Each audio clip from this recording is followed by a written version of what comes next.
우리는 지난 시간 로마서 5장 전반부의 말씀을 통해서 우리가 예수를 믿음으로 의롭게 되고 이 의롭게 된 자가 누리는 세 가지의 놀라운 복, 세 가지의 놀라운 특권에 대해서 우리가 함께 말씀을 나누었습니다.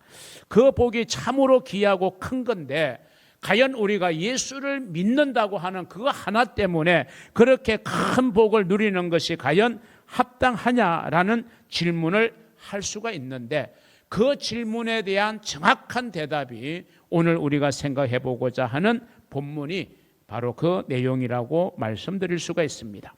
바울은 오늘 본문에서 그리스도 안에서 우리가 그리스도를 믿음으로 의롭게 되어져서 놀라운 복과 특권을 누리게 되는 것은 마치 아담의 죄로 인해서 모든 사람이 그 죄의 결과와 영향 아래에 놓이게 되는 것과 같은 원리로 예수께서 이 땅에 오셔서 우리 모든 죄에 빠져 있는 사람들의 죄를 해결하기 위해서 십자가에 달려 죽으심으로 말미암아 그 예수로 말미암아 하나님의 의가 우리에게 미쳐지게 되고 하나님께서 놀라운 복과 특권을 우리에게 주는 것은 아담의 죄가 모든 사람에게 미쳐진 것처럼 예수 그리스도의 의의 구원의 사역이 또한 그를 믿는 모든 사람에게 미쳐진다는 것하고 똑같은 원리다. 이렇게 바울은 설명하고 있습니다. 이런 면에서 오늘 저는 아담으로 말미암은 결과와 예수로 말미암은 결과를 말씀드리고 결론적인 말씀을 여러분과 함께 나누려고 합니다. 그래서 첫째는 아담으로 말미암아 일어난 결과에 대해서 여러분과 함께 말씀을 나눕니다. 자, 이 내용의 말씀을 위해서 핵심 구절인 오늘 본문 12절을 한번 보겠습니다. 그러므로 한 사람으로 말미암아, 여기서 한 사람은 당연히 아담을 지칭하고 있습니다. 그러므로 아담으로 말미암아 죄가 세상에 들어오고 그 죄로 말미암아 사망이 들어왔나니 이와 같이 모든 사람이 죄를 지었으므로 사망이 모든 사람에게 이르렀느니라. 이렇게 말씀하고 있습니다. 이 말씀을 풀어서 보면 세 가지의 사실로 우리는 설명을 할 수 있습니다. 먼저는 한 사람 아담으로 말미암아 죄가 세상에 들어왔다. 이렇게 말씀하고 있어요. 아담으로 말미암아 죄가 세상에 들어왔다. 우리가 흔히 이제 아담의 죄 그러면 이제 생각나는 것이 하나님께서 명령하신 선악을 알게 하는 나무를 먹어서는 안 된다고 말씀했는데 그 명령을 어기고 불순종하여 선악을 알게 하는 나무의 열매를 먹었다. 그게 이제 아담의 대표적인 죄이잖아요. 그런데 아담으로 말미암아 죄가 세상에 들어왔다? 그러면 아담이 범한 그 구체적인 죄 한 가지가 이 세상에 들어왔다? 이렇게 이해하는 것은 뭔가 좀 본문의 부자연스러운 이해입니다. 오늘 본문에서 죄가 세상에 들어왔다 이 말은 죄의 세력이 세상에 침투해 들어왔다. 이렇게 이해하는 것이 오늘 본문을 정확하게 이해하는 이해가 되겠습니다. 죄의 세력. 그럼 죄의 세력의 우두머리, 주관자가 누굽니까? 바로 사탄, 마귀이죠. 결국 아담의 죄로 말미암아 사단, 마귀, 이 죄의 세력이 우리 세상으로 들어왔다. 이런 의미가 되어집니다. 그러니까 결국 아담은 이 세상에 죄의 세력이 들어오는 통로가 되어버리고 만 겁니다. 하나님께서 아담에게 뭘 명령하셨죠? 선악을 알게 하는 나무의 열매를 먹지 말라. 아니 왜 하나님이 인간을 축복하셨으면 그것도 먹으라고 하면 되지. 이렇게 우리가 부정적 생각을 할 수 있겠지만 우리가 전체적인 면에서 보면 하나님은 100으로 따지면 100에서 99는 다 마음대로 할 수 있는 자유를 주셨어요. 그런데 오직 하나만 하나님이 금지하신 거예요. 그게 뭐냐면 선악을 알게 하는 나무의 열매를 먹으면 안 된다. 그걸 먹으면 네가 정령 반드시 네가 죽을 것이다. 죽는다. 이렇게 하나님이 말씀하셨어요. 결국 이 명령이 주는 의미가 뭡니까? 하나님과 인간, 하나님은 창조자이시고 인간은 피조물이죠. 그런데 절대로 창조자인 하나님과 피조물인 인간 사이에는 분명한 경계선이 있어야 되는 거예요. 구분이 되어야 되는 거예요. 그 구분의 상징적인 하나의 조처가 뭐냐? 다른 거는 네가 마음대로 먹을 수 있으나 선악을 알게 하는 나무의 열매는 네가 먹어서는 안 된다. 이게 유일한 금지 명령이에요. 그런데 99의 허락을 생각하는 게 아니라 1의 불허함을 오히려 그들은 불만스럽게 생각한 거예요. 이게 우리 인간의 모습이에요. 뿐만 아니라 이 사실을 통해서 하나님의 지음을 받은 우리 인간의 본분이 뭐냐? 하나님께 순종하는 것이 우리 인간의 본분이다 하는 겁니다. 하나님께서는 아담에게 하나님의 명령에 순종하지 않으면 반드시 죽을 것이라고 말씀했습니다. 그리고 아담이 죄를 지었을 때 하나님께서 말씀하신 대로 사망이 그들에게 임했던 겁니다. 자, 하나님이 말씀하신 이 사망, 여기에는 영적인 사망과 육적인 사망이 다 포함되는 겁니다. 영적인 사망은 뭐냐? 하나님과의 관계 단절, 하나님과의 분리, 하나님과의 관계의 깨어짐을 의미하는 겁니다. 그래서 에덴 동산에서 쫓겨난 겁니다. 에덴 동산은 하나님과 단절이 아니거든요. 하나님과 함께 거하는 곳이었거든요. 그런데 죄를 지었기 때문에 먼저 영적 사망을 겪은 거고요. 그리고 아담은 이 세상에서의 삶이 끝나는 시점이 반드시 있다는 거예요. 그래서 성경은 뭐라고 그럽니까? 모든 사람이 한 번 죽는 것은 정한 이치다. 그게 죄의 결과라는 거예요. 로마서 6장 23절, 죄의 싹선, 죄의 결과는, 죄의 값은 사망이요. 이 죄로 말미암아 우리가 치러야 될 대가가 뭐냐? 죽음이라는 거예요. 사망이 들어왔다는 것입니다. 그리고 세 번째, 모든 사람이 죄를 지었기 때문에 사망이 모든 사람에게 이르게 되었다. 이렇게 오늘 12절 마지막 부분은 말씀하고 있습니다. 다시 말하면 아담이 지은 죄의 결과로 말미암아 모든 사람이 죄를 짓게 되는 거고, 그로 말미암아 죄의 싹신 사망이 모든 사람에게 임했다라고 하는 것입니다. 아담의 죄로 모든 사람이 하나님과 영적으로 분리되어졌고, 그리고 육적인 삶의 끝을 경험할 수밖에 없는 것, 이것이 우리 인간의 존재라는 겁니다. 자, 그러면 여기에서 아담이 죄를 지었는데 왜 우리가 아담과 똑같은 형벌을 받아야 하느냐 하는 의문을 제기할 수가 있을 것입니다. 이 문제에 대해서 성경은, 그리고 이 문제를 연구했던 신학자들은 두 가지로 설명을 합니다. 그 하나가 대표성의 원리입니다. 대표성.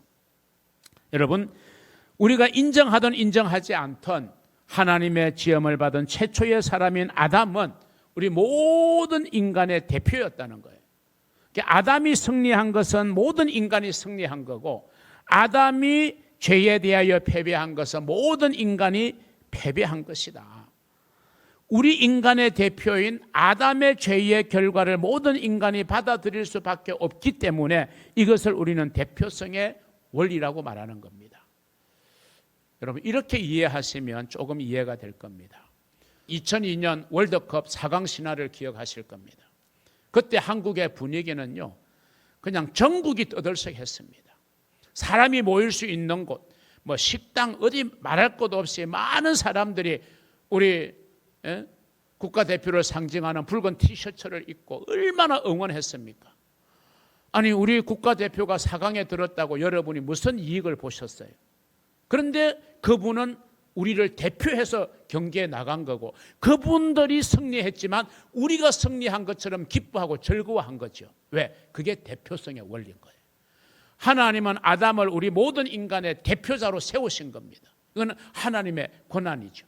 국가대표로 세우는 것은 그 선발하는 그 협회의 권한인 것처럼 하나님께서 그렇게 세우신 겁니다. 이것만이 아니라 또 다른 하나의 설명은 죄의 오염이라는 겁니다. 죄의 오염. 아담이 죄를 지음으로 죄의 세력이 들어왔잖아요. 그런데 이 죄의 세력은 막강합니다. 악한 마귀 사탄은요, 얼마나 막강한지 우리 인간으로서는 그 죄의 세력을 이길 방도가 없어요. 악한 마귀를 우리가 이겨낼 수가 없어요. 그래서 아담과 하와도 마귀에게 넘어간 거잖아요. 우리는 이길 수가 없어요, 죄의 세력을.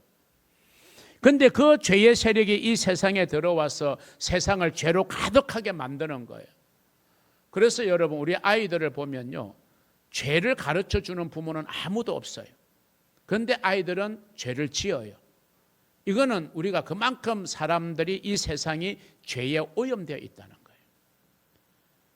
검은 연기 나는 굴뚝 속에 들어가면요, 내가 아무리 발버둥 쳐도 내 옷에, 내 몸에는 검정수치 묻을 수밖에 없어요. 왜? 오염되어 있는 거예요, 굴뚝 안에는. 이 세상에 죄의 세력이 들어왔기 때문에 그 악한 마귀는 이 세상을 죄로 오염시키는 겁니다. 오염시킨 거예요. 물이 오염되면요, 어쩔 수 없이 우리는 오염된 물을 먹을 수밖에 없고, 이 대기권이 오염되면요, 어쩔 수 없이 그 영향이 모든 사람에게 미칠 수밖에 없는 거죠. 그래서 세계적으로 이상기후, 기후 대응 변화를 위한 그런 이제 협의회도 만들어지고 단체도 만들어져서 전 세계가 협력하지 않으면 앞으로 이 지구에 위기가 온다는 그런 위기가 있잖아요. 그래서 위기 대응하자, 이런 이제 운동이 유엔을 중심으로 막 일어나잖아요. 결국 이 세상이 죄로 오염됐기 때문에 우리 사람들은 다 우리의 힘으로는 그 죄를 이겨낼 수가 없는 거예요. 이 공간 안에 만약에 뭔가 공기로 가득 오염되어졌다, 아주 토끼스로 오염되어졌다, 그러면 우리는 별 수 없는 거예요. 이 공간 안에 있는 한 거기에서 우리는 벗어날 길이 없는 거예요. 여러분, 이게 바로 오염인 겁니다. 그래서 인간의 이 죄의 오염이 결국에는 우리로 하여금 죄를 짓지 않을 수 없게 만드는 거다, 이렇게 설명을 하면서 이 아담의 죄가 정말 죄의 통로가 되고 죄의 세력이 들어오는 통로가 되어져서 이 세상을 죄로 오염시켰고, 그 속에서 살아갈 수밖에 없는 우리는 저절로 죄를 지을 수밖에 없는 그런 존재가 되어졌다는 것이 바로 이들의 설명입니다. 그러면서 오늘 본문에 보면요, 이 아담을 오실자의 모형이다, 이렇게 설명해요. 모형. 오실자라는 것은 바로 예수 그리스도를 의미하거든요. 예수 그리스도가 하실 일과 그 결과의 모형이 된다. 아담의 죄가 모든 사람이 죄에 빠지게 되는 결과를 가져왔던 것처럼 예수 그리스도의 그 속죄의 사역과 구원의 사역 또한 그를 믿는 모든 사람에게 미쳐질 수 있다. 차별이 없다. 인종이나 국가나 시대나 아무런 차별이 없이 누구든지 예수 그리스도 안에서 죄 사함을 받고 구원의 영원한 생명을 얻을 수 있는 길이 활짝 열리게 되었다는 점에서 이 아담은 오실자의 모형이다, 이렇게 말씀하고 있는 것입니다. 자, 그러면 이제 두 번째로 이 아담의 모형으로 오신 예수 그리스도, 그분으로 말미암아 일어난 결과가 무엇인지에 대해서 함께 말씀을 나눕니다. 바울은 오늘 본문에서 예수님이 오시기 전, 그리고 예수님이 오신 이후에 어떤 상황의 변화가 있는지를 명확하게 설명을 합니다. 이것은 2000여 년 전에 예수님이 오신 그 시대적 구분도 포함하지만, 그런데 문제는 이 세상에 사는 많은 사람들의 마음속에 정말 예수님이 오시는, 우리가 영접함으로 예수님이 내 안에 오시느냐, 내 안에 계시느냐, 아니면 그렇지 않느냐의 구분과도 같은 맥락을 우리가 이해하시면 됩니다. 자, 예수님이 이 땅에 오시기 전, 그리고 우리 마음속에 예수님이 우리의 인생의 주인으로 오시기 전에는 죄와 사망의 세력이 왕노릇했다. 오늘 본문은 그렇게 말해요. 그런데 예수님이 오신 이후, 그리고 예수님을 마음의 구주로 영접한 이후에는 예수 그리스도 안에 나타난 은혜와 생명이 그 사람에게 왕노릇한다, 이렇게 말하고 있어요. 분명히 비교가 됩니다. 죄와 사망의 세력이 왕노릇하느냐, 은혜와 생명이 왕노릇하느냐의 차이가 예수가 오셨느냐 오시지 않느냐, 예수를 영접했느냐 영접하지 않느냐의 그 결과의 놀라운 차이입니다. 여러분, 왕노릇한다는 말이 무슨 말이에요? 왕노릇한다. 어떤 모임에서 그 사람이 왕노릇한다. 그 말은 그 사람이 모든 걸 지배하려고 하고 통치하려고 자기 생각대로 자기 의견대로만 끌어가려고 한다는 의미이거든요. 여기서 왕노를 한다는 것이 바로 그 말입니다. 내 삶의 지배, 내 삶의 통치, 내 삶을 주관하는 것이 죄와 사망의 세력이 그렇게 나를 지배하느냐. 그러면 죄와 사망의 세력이 나에게 왕노릇하는 거고, 예수 그리스도 안에 나타난 은혜와 생명이 왕노릇하느냐. 그러면 은혜와 생명이 나를 지배하고 통치하고 주관하고 이끌어 간다라고 하는 그런 말인 것입니다. 그렇기 때문에 우리는 예수를 믿음으로 하나님의 은혜와 생명이 우리를 지배하고 다스리고 통제하게 된다는 사실을 우리는 깨달아야 됩니다. 왜냐하면 예수께서 오셔서 결국 십자가에 못 박히시고 죽으셨잖아요. 그리고 부활하셨잖아요. 이게 뭐냐면 죽음의 권세를 극복하고 부활하심으로 말미암아 죄와 사망의 세력에는 치명타를 과한 것이 되고, 그리고 우리에게는 생명을 얻게 되어지는 그런 놀라운 결과를 가지고 왔다는 거예요. 그래서 사도 바울은 고린도전서 15장 55절 이하에서 예수의 부활을 언급하면서 이렇게 단호하게 외치고 있는 겁니다. 사망아, 너의 승리가 어디 있느냐? 사망아, 너의 쏘는 것이 어디 있느냐? 사망이 쏘는 것은 죄요, 죄의 권능은 율법이라. 우리 주 예수 그리스도로 말미암아 우리에게 승리를 주시는 하나님께 감사하노니. 죄와 사망의 지배를 받으면요 절대로 승리할 수 없고 구원 얻을 수가 없지만, 예수 그리스도로 말미암아 그분의 은혜와 생명의 지배를 받으면요 우리는 승리하게 되고, 그러므로 우리는 하나님 앞에 감사하며 살아갈 수 있다는 것입니다.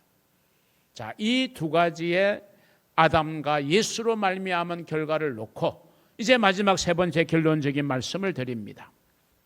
그러면 이 예수 그리스도로 말미암는 이 은혜와 생명이 지배하는 이 복음의 시대에 그 하나님의 은혜와 생명의 통치를 우리가 받아야 되는데, 그 통치와 다스림을 경험할 수 있는 방법이 뭐냐? 바로 세 번째, 우리에게 회개가 요구된다라고 하는 겁니다. 예수님께서 우리가 은혜와 생명의 통치와 지배를 받으려고 하면 너희는 회개해야 된다. 많은 걸 요구하지 않으셨어요. 우리가 할 수 없는 복잡한 걸 요구하지 않았어요. 내 어떤 능력의 한계 밖을 요구하지 않으셨어요. 회개하라. 여러분, 회개의 본질적인 개념이 뭐냐? 내가 생각하고 걸어가는 삶의 방향을 전환시키는 겁니다.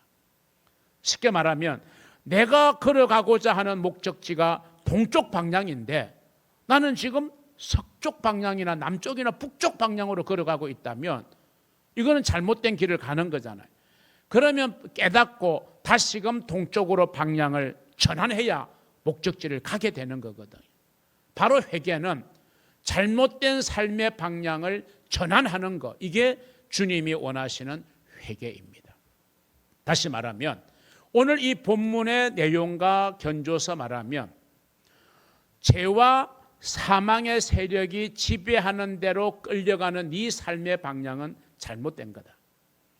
여기에서 전환하고 돌이켜서 은혜와 생명이 너를 지배하고 통치하는 방향으로 네 삶의 방향을 전환해라.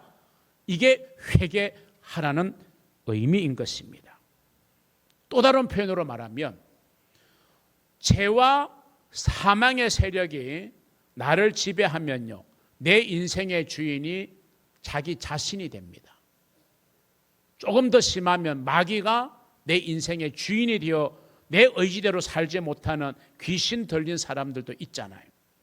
여러분, 내가 내 인생의 주인 되어서는 절대로 우리는 하나님의 은혜와 생명의 지배를 받을 수가 없는 거예요. 그래서 회개는 뭐냐?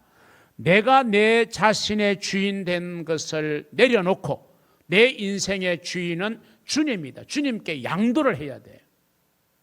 내가 아무리 탐나는 물건이 있고 집이 있어도 그 집이나 물건의 주인이 나는 절대로 이걸 당신에게 양도할 수 없어, 아무리 높은 가격을 제시해도 나는 양도하지 않을 거야, 그러면요 별 수가 없어요.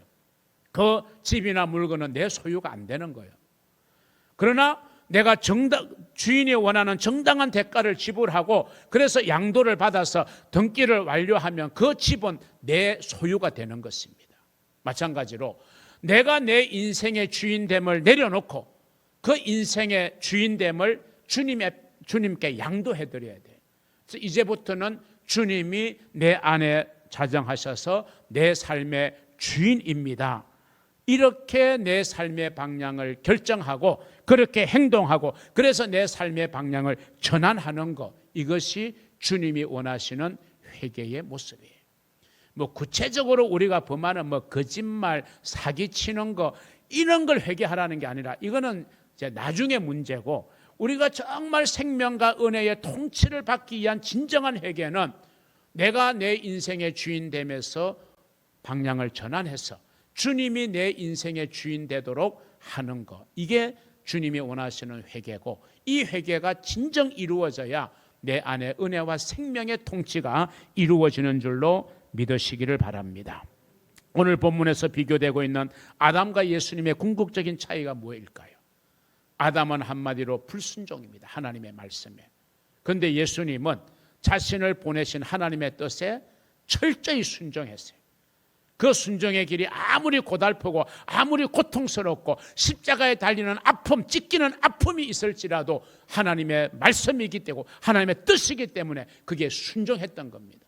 아담과 예수 그리스도의 가장 궁극적인 차이는 순종과 불순종이었습니다.